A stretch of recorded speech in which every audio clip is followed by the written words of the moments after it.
नमस्कारम्। ॐ सहनाववतु सहनौ भुनक्तु सह वीर्यं करवावहै तेजस्विनावधीतमस्तु मा विद्विषावहै। ॐ शान्तिः शान्तिः शान्तिः। हरिः ॐ। ॐ सर्वे भवन्तु सर्वे सन्तु निरामयाः सर्वे भद्राणि पश्यन्तु मा कश्चित् दुःखभाग् भवेत्। ओम शांति शांति शांति। इस ब्रह्मांड में रहने वाले हर एक जीव प्राणी जिसमें प्राण हो, मनुष्य हो वो चाहे कीट हो, चाहे वो कोई भी जीव वस्तु हो जिसमें प्राण हो, सभी प्राणियों की निरोगता कामना करते हुए बात शुरू करते हैं। दरअसल बात है कि बनारस से तो बनारस होते तो रोज कुछ न कुछ तरह तरह की बातें सुनने को मिलती है। जो इस कलयुग में जो हमारी धर्म व्यवस्था जो चल रही है, कहीं जाते हैं कुछ देखते हैं सुनते हैं, बहुत हंसी आती है। और शुद्ध अशुद्धता को लेके हर एक जगह में डिबेट है, शास्त्रार्थ होती रहती है। हम सोचे जो अशुद्ध बोलते हैं कहीं उनके लिए तो कहीं ना कहीं कुछ ना कुछ तो होना चाहिए उनके पक्ष में। अगर कहीं डिबेट हो, शास्त्रार्थ चले, जो अशुद्ध बोलने वाले जिसको ज़्यादा ज्ञान नहीं है, पेट पालने के लिए इस लाइन में बीवी बच्चे हैं, बाल बच्चे हैं, पेट तो पालना है, जो मुंह में आए वो बोलते रहते हैं। तो उनके लिए शास्त्र में कहीं उनके बचाव के लिए कुछ है कि नहीं, तो काफ़ी ढूंढने के बाद मिला कुछ ना कुछ। वहीं आपसे जो है डिस्कशन करेंगे। तो ये बात बड़ी आम है, आप चाहेंगे सब बड़े बड़े विद्वानों के बीच ये चर्चा होती रहती है, शुद्ध और अशुद्ध।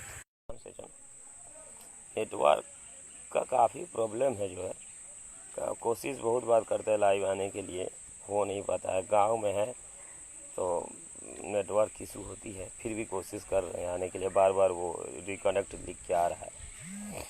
तो बात चल रहा था शुद्ध और अशुद्धता को लेके, तो काफ़ी कुछ ढूंढने का।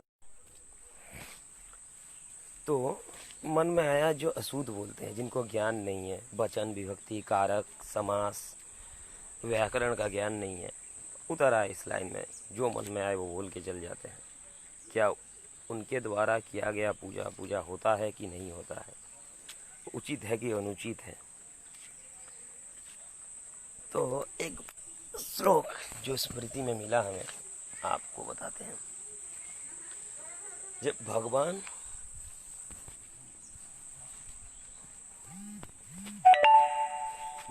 जो है शुद्धता को देखते हैं, अशुद्धता को, या फिर मन के भाव को। तो एक नीति शास्त्र है कि मूर्खो वदति विष्णाय विज्ञो वदति विष्णवे। यानी जो मूर्ख है, जिसको ज्ञान नहीं है, पेट पालने के लिए काम करते हैं, तो वो सुनते आते हैं कि दे चाले कि जैसे गणेशाय शिवाय वासुदेवाय, जब भगवान विष्णु दयोरीव समम पुण्यम। अब समझेंगे आप कि ये कैसे हो सकता है। बोले विष्णायो बोलो चाहे विष्णवे बोलो, दोनों का समान पुण्य।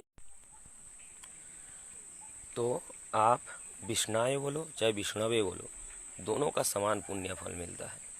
आप सोचोगे ये कैसे हो सकता है भाई, जो गलत बोल रहा है, जो सही बोल रहा है, जो मूर्ख बैठा है पूजा में, जो पंडित या फिर विद्वान व्यक्ति हो, भगवान क्या ले रहे हैं।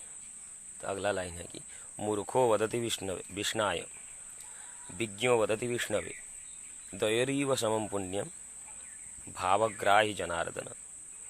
यहाँ पर बोला अगर पूजा करने वाले की मन में भाव हो, चाहे वो विष्णवे बोले चाहे विष्णाय बोले, दोनों का समान पुण्य फल मिलता है। इसका मतलब ये नहीं कि आप विद्वान ना बनो, मूर्ख ही बने रहो। ये तो मूर्खों के बचाव के लिए एक था, मिला, ढूंढ रहे, देखिए देखिए क्या मिलता है। भगवान जो है भाव के भूखे होते हैं, उनको मूर्ख और पंडित या विद्वान से लगाव नहीं है। मन में भाव होना चाहिए। आप विष्णवे बोलो, चाहे अशुद्ध उच्चारण विष्णायो करके पूजा करो, कि द्वयोरैव समम पुण्यम, दोनों का समान पुण्य फल मिलेगा। भावग्राही जनार्दन, पूजा करने वाले का वो भाव हो, भगवान भाव के भूखे होते हैं। एक चीज़ है ये। इसका मतलब ये नहीं कि आप हर जगह बोलते रहो। पूजा पाठ में ठीक है, भगवान आशुतोष है, संतुष्ट रहते हैं। पर पितृ कार्य में, यानी कि श्राद्ध आदि के कार्य में, पितरों के कार्य में, क्या ये चीज़ सही है? शास्त्र में क्या ये भी बोलेंगे कि भावग्राही पितर? नहीं, इसका भी उल्लेख है। भाई भगवान का पूजा तो आप अशुद्ध बोल के भी कर सकते हो, भगवान सब मान लेते हैं, चलिए वो भगवान है, ऊपर वाले हैं, कोई फर्क नहीं पड़ता उनको। मन में भक्ति का भाव होना चाहिए। पर पितृ कार्य में, श्राद्ध आदि के कार्य में, पितरों के कार्य में इसका ठीक उल्टा है। क्या है? उसका भी शास्त्र में जो है उल्लेख है, स्मृति में है, ये मिलेगा आपको मनुस्मृति में, कि पितरो वाक्यमिच्छन्ति भावमिच्छन्ति देवता। मतलब समझे कि नहीं समझे? इसका उल्टा चीज, विपरीत। पितृ कार्य में, पितरों के कार्य में जो है, पितृगण जो है, जो इस दुनिया में नहीं है, जिसका स्थूल शरीर, सूक्ष्म शरीर सर्वत्र व्यापक है, वायु रूप में चारों दिशाओं में, जिसे हम आत्मा कहते हैं, तो इनका जब कार्य होता है तो वो क्या शुद्ध उच्चारण में आएंगे? तो क्या नहीं। जब पितृ कार्य होगा, श्राद्ध, तो पितृ कार्य में जब हम श्राद्ध आदि का कार्य करते, श्राद्ध आदि का कार्य, तर्पण आदि का कार्य, पितरों के लिए जो कार्य किया जाता है, उसमें क्या होता है? क्या पितरो वाक्यम इच्छन्ति, पितृगण को जो आह्वान किया जाता है, बुलाया जाता है, वो अशुद्ध वाणी, अशुद्ध उच्चारण पे वो आएंगे नहीं। आपको आया ही विश्व देवता, पितृदेवता, प्रेत का आह्वान, पितृगण के आह्वान में अगर आप अशुद्ध उच्चारण करेंगे, अशुद्ध वाणी बोलेंगे, तो आपका काम सफल नहीं होगा। भगवान तो सब संतुष्ट रहते हैं, पितृगण नहीं, क्योंकि वाणी की शुद्धता के द्वारा पितृगण को आमंत्रण किया जाता है। अगर आपका वाणी, आपका मंत्र, आपका उच्चारण अशुद्ध हो, आप मूर्ख हो, तो आपके ऊपर पितृदेव जो है, आपके पितृगण जो है, असंतुष्ट होते हैं। आपके द्वारा दिया गया हर एक चीज़ वो व्यर्थ होता है। क्यों? क्योंकि पितरो वाक्यम इच्छन्ति, वाक्य की शुद्धता के द्वारा पितृगण का आमंत्रण किया जाता है। मंत्र के द्वारा वो उस चीज़ को ग्रहण करते हैं। अगर मंत्र अशुद्ध है तो वो दिया गया बेकार है, ग्रहण नहीं करेंगे जो है, क्योंकि वो उपस्थित ही नहीं होंगे। तो पितरो वाक्यम इच्छन्ति भावम इच्छन्ति देवता, देवता को आप भाव से खिला सकते हैं, आपको कुछ देने की जरूरत नहीं है। आप मन में देवता को स्मरण कीजिए, मन ही मन उनको षोडशोपचार पूजा कर दिया, मानसिक पूजा, उसी में उनको षोडशोपचार का निवेदन हो जाता है। पितृगण को ऐसे मन में आमंत्रण करने से नहीं होता है कि मन में है पिता हम आपका स्वाद कर चुके हैं, नहीं होगा। कि पितृगण को वाक्य की शुद्धता के द्वारा आमंत्रण किया जाता है, मंत्र के द्वारा उनको आहार दिया जाता है, तब वो संतुष्ट होते हैं। और देवता तो भाव से संतुष्ट है।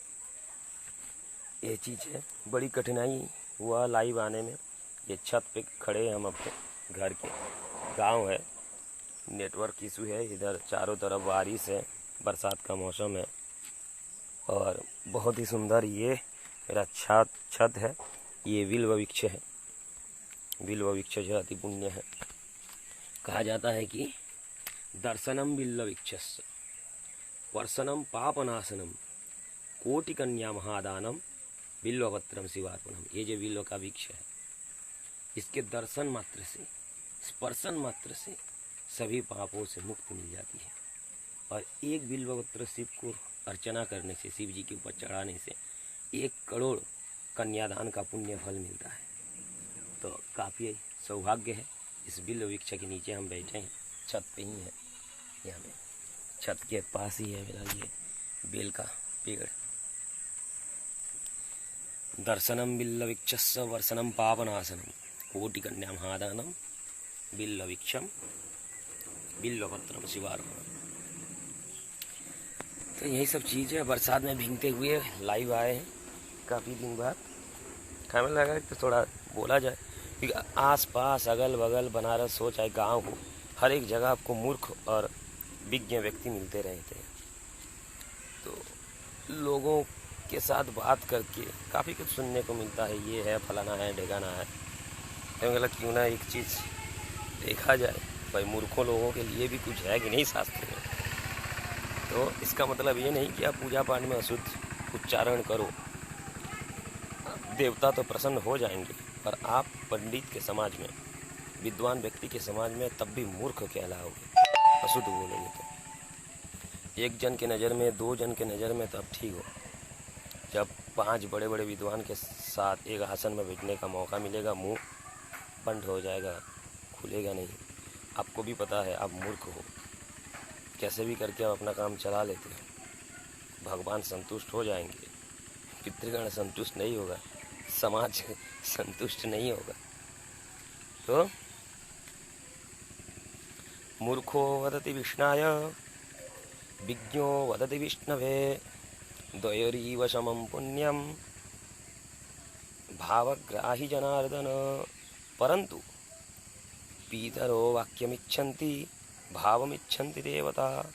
पितृकार्य में आपकी मूर्खता जो है पितृगण को बहुत असंतुष्ट करेंगे। इसलिए थोड़ा सा पढ़ लो, लिख लो, ज्ञानी बनो। बहुत प्यारा मौसम है, चारों तरफ हरियाली। वर्षणं दर्शनं मिल्लवीक्षस्य पर्शनं पापनाशनं कोटिकन्यामहादानं बिल्लपत्रं शिवार्पणम। मेरी छोटी बहन जो है, मामा की लड़की, आज मेरे हाथ में मेहंदी लगाई है। ये हम भाई बहन आपस में करते रहते हैं। बहुत प्यारा सा मेहंदी लगाई है। उमा रानी पांडा।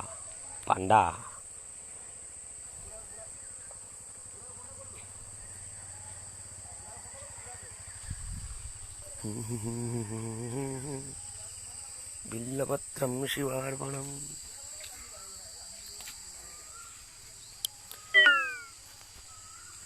बनारस के बिना तो मन तो लग नहीं रहा है यहाँ पे। नाना जी का स्वर्गवास हो चुका है तो आना पड़ा गाँव। उसके बाद मामा के लड़के का जन्म है, रहना पड़ेगा। और कुछ काम है तो इस बार शायद मेरा 1 महीने का अवकाश होगा। बाबा विश्वनाथ के बिना बड़ी सुना लगता है। कहीं से बाबा विश्वनाथ, जबकि भावग्राही जनार्दन भगवान जो भाव के भूखे हैं, तो मेदिनीपुर वेस्ट बंगाल में खड़े होकर बाबा विश्वनाथ को प्रणाम कर लेते हैं। यहीं से मानसिक पूजा। सानंदमानंद वने वसंत आनंद कंद हर पाप वृंद वाराणसी नाथ अनाथ नाथ श्री विश्वनाथ शरणम प्रपद्ये। वाराणसी के अधिपति देवता है विश्वनाथ। बंगाल की भूमि से आपको कोटि कोटि प्रणाम।